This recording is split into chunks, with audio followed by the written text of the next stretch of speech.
Hi, it's Chris Watkin here, and I'm joined by Lucy Noonan, who's head of acquisitions for the Lomond Group, who've been spending literally millions and millions of pounds, massive checkbook, over the last 5 or 6 years, if not more.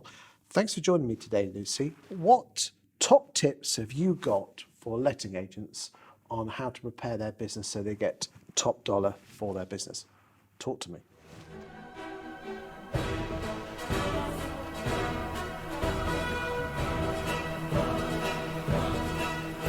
The first thing is to really look at what you're selling. Okay. So a lot of businesses come to buyers and they say, I want to sell my business. But are you a limited company? Are you wanting to just sell the letting side of your business? Or are you wanting to sell estate agency? Do you have a group company with separate limited companies in there? Are you a sole trader?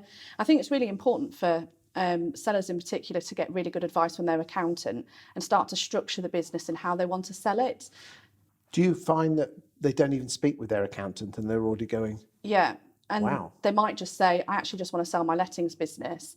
But then we've got to carve out the estate agency side. So there can be demergers involved. And there's huge tax implications as well for sellers.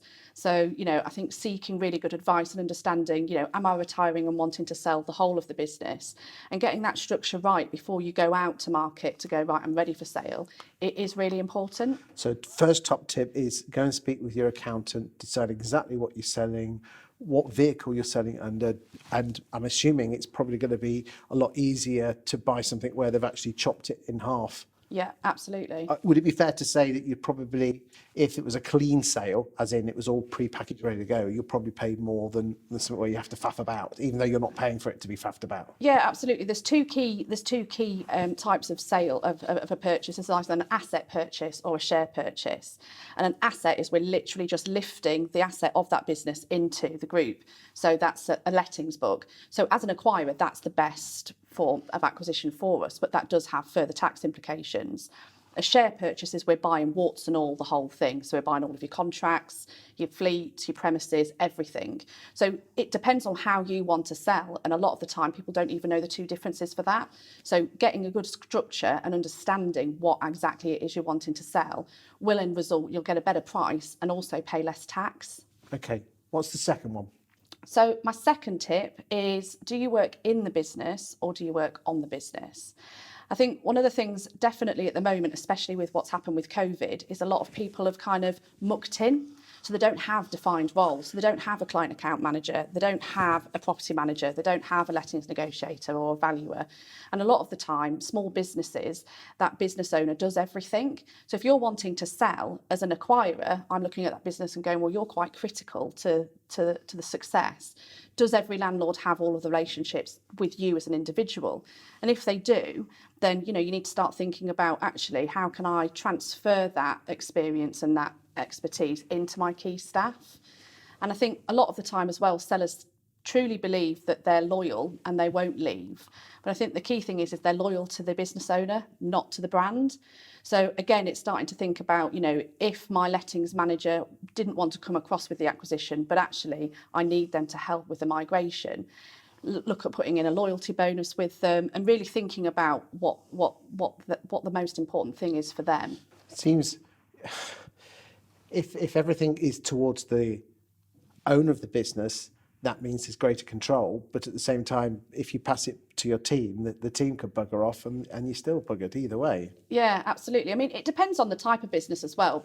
Some small businesses will look at a consultancy agreement for 3 to 6 months, a handover so that they can help with that transition. Is that what you're looking for in Lomond, that they don't? I mean, assuming you get them to sign up that they're not going to set a lettings business up for a number of years. Yeah. But would you kind of hope for some form of parachute that they're with you for a period of time?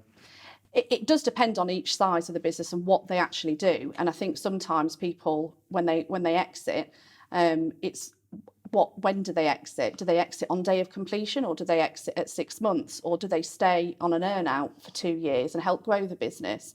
We're a very fast forward company and we're looking to grow quite quickly. So we are always looking for good business owners anyway. But I think regardless if you were selling to me, you've also got to think from an acquirer's perspective, does my business stand on its own 2 feet without me? If it doesn't, you need to start thinking about who you've got in your team that can do that for you. And if it can't, will that affect the price you'll pay? Potentially, yeah. Okay, what's the third thing? So my third thing is get the best out of the systems that you use.